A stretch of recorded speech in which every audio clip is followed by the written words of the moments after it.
বন্ধুরা, আমাদের গাছ থেকে আম পেড়ে এই যে কেটে এখন ভালো করে পরিষ্কার করে ধুয়ে ডালে দেব। আজকে টক ডাল খাওয়া হবে, আম ডাল যাকে বলা হয়।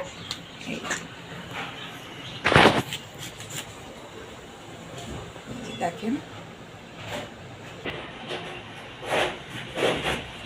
আমরা ডালটা একটু ঘুটে নিচ্ছি, এর মধ্যে লবণ ও কাঁচা লঙ্কা দিয়ে নিয়েছি।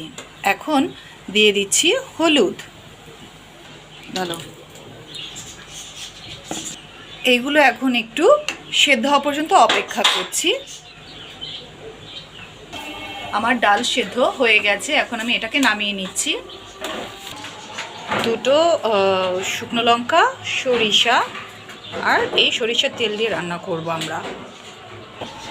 একটি পাত্রে সরিষার তেল দিয়ে দেওয়া হলো, এখন শুকনো লঙ্কা ও সরিষাগুলো দিয়ে দেব।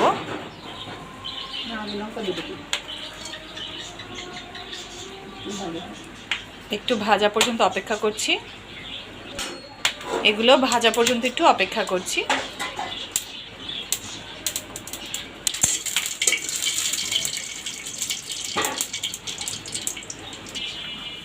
ডালগুলো দিয়ে দিই।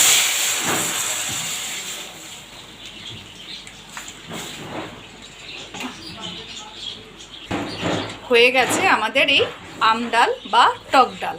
আপনারা চাইলে চিনি দিতে পারেন, অনেকে ইচ্ছে করলে চিনি নাও দিতে পারেন। একটু লবণ দিয়ে দেব, এখন চিনি দিয়ে দিচ্ছি। চিনি যে যেরকম মিষ্টি খাবেন সেরকম চিনি দেবেন। আমরা মিষ্টিটা খাই, তাই আমরা চিনির পরিমাণটা বেশি দিচ্ছি। হয়ে গেছে আমাদের টক ডাল। আপনারাও কিন্তু অবশ্যই রান্না করে খাবেন, জানাবেন কেমন লাগে এরকম করে টক ডাল খেতে। ভালো থাকবেন, সুস্থ থাকবেন, নমস্কার।